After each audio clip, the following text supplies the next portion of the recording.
Good morning. My name is John Provost, and this is my informative speech on the history of Rosewood, Florida, which will be presented in chronological organization, entitled Gone and Almost Forgotten. The general purpose of this speech is to inform my audience on the events of Rosewood, Florida, and the specific purpose is to explain what caused the destruction of Rosewood and how it paved the way for reparations in the future. Florida is one of the most diverse states in the United States, according to the World Population Review.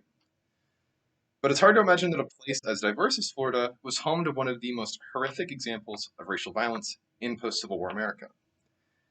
Now, as citizens of Florida, I believe that it is our responsibility to know the history of our state, especially the dark aspects of it.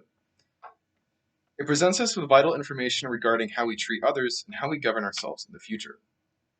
Now, researching the history of Rosewood has been a harrowing experience, but also a life-changing one. And I hope that I can convey to you what I've learned so that we might all change for the better.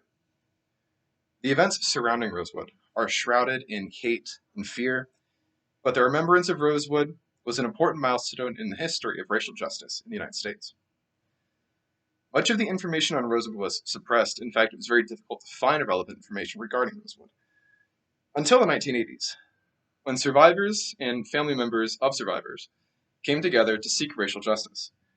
The destruction of Rosewood was fueled by hate, the forgetting of Rosewood caused by fear, and the remembrance of Rosewood paved the way for racial justice. Although memory now, Rosewood was once a thriving African American community that was often threatened by the white communities surrounding it. The destruction of Rosewood was accumulation of racial tension in the Jim Crow era of the South. Although there were amicable whites around the town of Rosewood, the whites of Sumner and other members of Levy County surrounding the town saw Rosewood as a threat to white morality. This reached a breaking point when a white woman by the name of Frances Taylor claimed to have been attacked by a black man in her own home.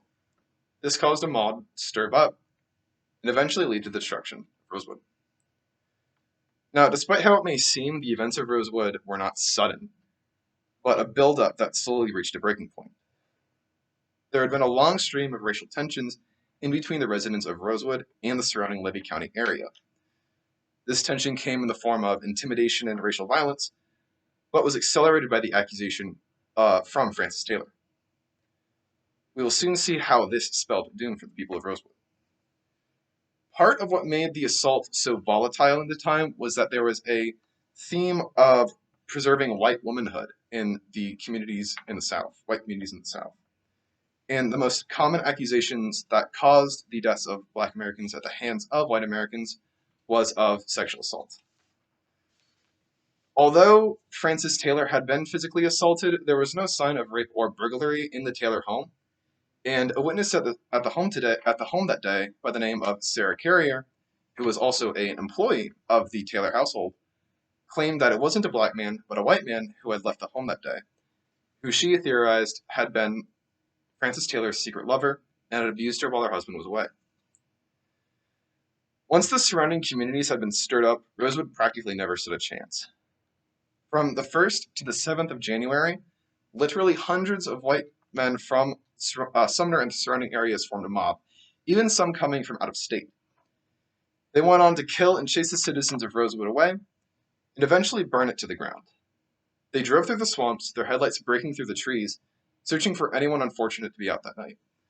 Although the Florida government was aware of what was happening in Rosewood, they did not assist at the request of the sheriff. Many newspapers were also aware of the events of Rosewood, but they quickly forgot. Reports claim that anywhere from 200 to 400 men had formed a mob and began hunting down the perpetrator of Frances Taylor's attack. They believed that he had escaped to Rosewood and believed that he was actually being held in Sarah Carrier's home with her family. The cracking of gunfire and the smell of smoke filled the air around the home, only ceasing when the mob ran out of ammunition. They had laid siege to the home for all of the night, and after the shootout of the mob and the residents of the Carrier home, the only ones left alive were the children, and there was no evidence of the perpetrator to be found. The sheriff tried to protect the black citizens of Rosewood to the best of his abilities. However, he did not request assistance from the governor, believing that he and his deputies were able to quell the mob. The governor did not send National Guard on his own authority out of fear of political retaliation. Many of the newspapers around the country, both black and white, and in the state of Florida, reported on the destruction of Rosewood, although none could come to a clear consensus as to what the violence entailed and its scale of the violence. Many of the white-owned newspapers claimed that the violence was justified, while many of the black-owned newspapers claimed that it was